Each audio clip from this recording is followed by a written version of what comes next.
ఇప్పుడు మూసాపేటలో ఒక నిమిషం, మూసాపేటలో మొన్న ఒక మల్టీప్లెక్స్ ని బాగా డెవలప్ చేశారు. ఈ మధ్య కాలంలోనే ఒక మల్టీప్లెక్స్ మూసాపేటలో బాగా డెవలప్ చేశారు. నిన్న కూర్చున్న ఒక పెద్ద ఎక్స్‌బిటర్. దాని ఎదురుగుండానే మనందరికీ బాగా అలవాటైన ఒక సింగిల్ స్క్రీన్ ఉంది. దాన్ని ఇప్పటిదాకా డెవలప్ చేయట్లా. దాన్ని డెవలప్ ఇప్పుడు ఒకేళ ఓనర్ చేద్దామన్నా కూడా చేయనివ్వట్లా. ఎందుకు ఇప్పుడు సింగిల్ స్క్రీన్ ఎంత బాగా డెవలప్ చేస్తే అంత బాగా జనం వెళ్తారు కదా! అంటే ఎదురుగా ఉన్న మల్టీప్లెక్స్ డెవలప్ చేయొచ్చు. జనాలు దానికెళ్ళాలి. సింగిల్ స్క్రీన్స్ మాత్రం కుప్పతొట్టులో ఉండి వాసన వస్తూ ఉండాలి. అంతేనా? దాన్ని డెవలప్ చేయనివ్వరా? చేయట్లేదు. ఒకసారి చెప్తున్నానండి నేను. మా విమల్ థియేటరే అండి. విమల్ థియేటర్ ఉంది సార్. కోట్లు ఖర్చు పెట్టి రెనోవేట్ చేసాం.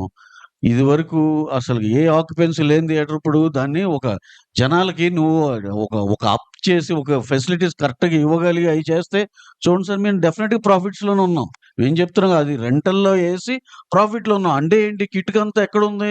థియేటర్‌ని రెనోవేట్ చేయండిరా, నాకు శుభ్రంగా వాళ్ళు వచ్చి హ్యాపీగా ఎంజాయ్ చేసి ఎళ్ళే ఫెసిలిటీస్ ఇవ్వండి.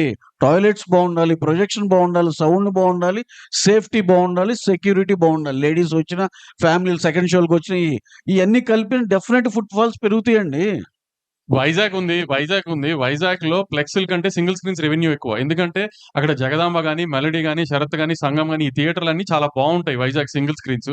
కాబట్టి దాని రెవెన్యూ ఎక్కువ అక్కడ ఫ్లెక్స్‌ల కంటే. ఇక్కడ కూడా సింగిల్ స్క్రీన్స్‌ని చేస్తే రెవెన్యూ పెరుగుతుందేమో తెలీదు గదా! ఇప్పుడు మల్లికార్జున భ్రమరాంబ ఒక పెద్ద ఎగ్జిబిటర్ దగ్గర లీజ్‌లో ఉన్నాయి. గత 20 ఏళ్లగానో, 10 ఏళ్లగానో. దాన్ని ఎందుకు డెవలప్ చేయట్లా?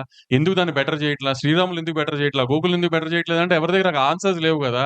అయన్నీ చేయట్లేదు గానీ దాని చుట్టుపక్కల అన్నీ వస్తున్న మల్టీప్లెక్స్ అన్ని మంచి మంచి మల్టీప్లెక్స్‌లు వస్తున్నాయి. ఆ మల్టీప్లెక్స్‌లకి రెవెన్యూ వెళ్తుంది. ఆ మల్టీప్లెక్స్‌లకి ఫీడింగ్ వెళ్తుంది.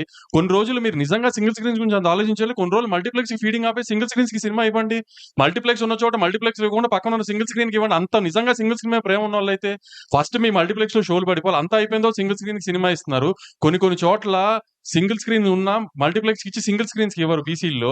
మీ మీ మీ ఫ్లెక్స్‌లు ఉన్న చోట. అట్లాంటప్పుడు మీకు ఎగ్జిబిటర్ గుర్తురాడు, సింగిల్ స్క్రీన్ గుర్తురావు, ఏమీ గుర్తురావు. మీ ఫ్లెక్స్‌లు గుర్తొస్తాయి, మీ రెవెన్యూ గుర్తొస్తుంది. ఈ ఏదన్నా పక్క పెద్ద సినిమా వస్తుంది, ప్రాబ్లమ్ ఉంది అనగానే మీకు ఎగ్జిబిటర్‌లో సింగిల్ స్క్రీన్స్ గుర్తొచ్చేస్తాయా?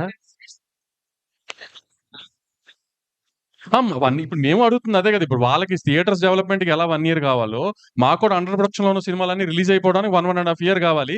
అయి 2 ఒకే టైంకి వచ్చే టైంకి కండిషన్స్ అన్ని ఒకసారి పేపర్ మీద పెట్టుకొని ఈక్వల్ టర్మ్స్ ఉన్న టైంలో, మిడిల్ గ్రౌండ్ ఉన్న చోట ఓకే అనుకుని అక్కడి నుంచి కొత్త సినిమాలు ఆ టర్మ్స్‌లో ఎళ్తాం ఇంకా.